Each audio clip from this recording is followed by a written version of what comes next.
নমস্কাৰ আজিও আপোনালোকৰ কাৰণে আৰু এটা জব আপডেট লৈ আহিছোঁ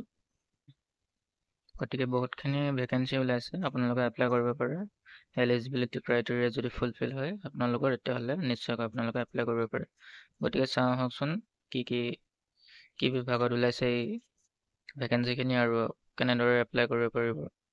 আৰু এলিজিবিলিটি ক্ৰাইটেৰিয়া কি হ'ব পাৰে গতিকে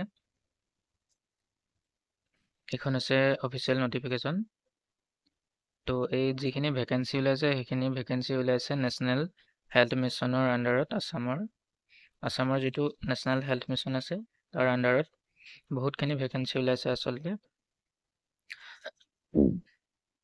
তো যিটো পোষ্ট ওলাইছে সেই পোষ্টৰ নেম অফ দ্য পোষ্ট ইয়াত লিখা আছে ANM educational qualification ANM nursing course passed from any nursing school recognized institution and must be registered under Assam Nurses, Midwives and Health Visitors Council. So, যিটো post ওলাইছে সেইটো ANM হয় তো সেইটো ANM-টো কি হয় অক্সিলাৰী নাৰ্ছ মিডৱাইফ আৰু vacancy ওলাইছে চ' এডুকেশ্যনেল কোৱালিফিকেশ্যনটো ইয়াত বিচাৰিছে যিকোনো এখন নাৰ্ছিং স্কুলৰ পৰা বা ৰিকগনাইজড ইনষ্টিটিউশ্যনৰ পৰা ANM-ৰ নাৰ্ছিঙৰ কোৰ্চ কৰা হ'ব লাগিব আৰু লগতে কি কৰিব লাগিব কৈছে আৰু Assam nurses midwives and health visitors council আণ্ডাৰত কি কৰিব লাগিব ৰেজিষ্টাৰ হৈ থাকিব লাগিব তো বহুতখিনি ভেকেঞ্চি ওলাইছে ইয়াত নাম্বাৰ অফ পোষ্ট ইয়াত দিয়া আছে 1138টা ভেকেঞ্চি ওলাইছে বহুতখিনিয়ে ভেকেঞ্চি ওলাইছে আৰু যিটো ইয়াত চেলেৰি হ'ব সেইটো কি কৈছে 18,000 তো ইয়াত আপোনালোকে চাব পাৰে কেটেগৰী ৱাইজ কিমানটা পোষ্ট আৰু ভেকেঞ্চি ওলাইছে ইয়াত লিখা আছে open category 779 ST hills SC T tribes সকলোৰে কাৰণে ওলাইছে ভেকেঞ্চি ইয়াত আপোনালোকে চাই ল'ব পাৰে ইয়াত যিটো এজ লিমিট হৈছে সেইটো এজ লিমিটটো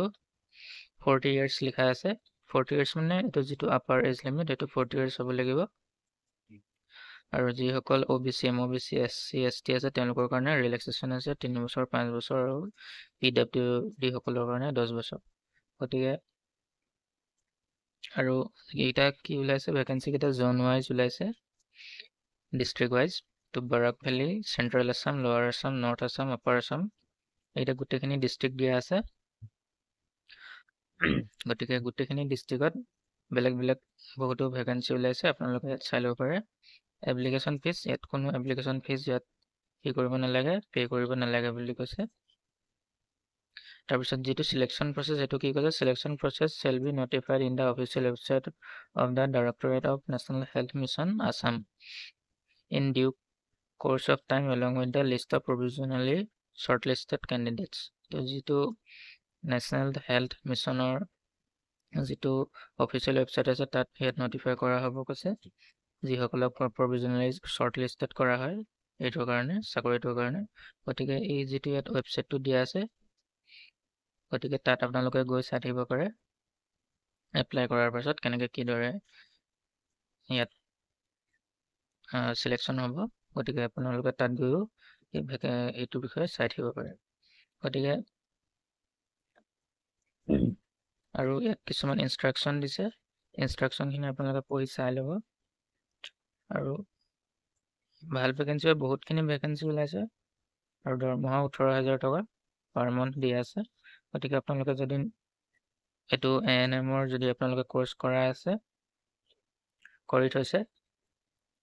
আৰু এই Assam nurses midwives and health visitor কাউন্সিলত যদি ৰেজিষ্টাৰ কৰা আছে নিশ্চয়কৈ আপোনালোকে এপ্লাই কৰি দিব ইয়াৰ এপ্লিকেশ্যন এইটো যিটো অনলাইন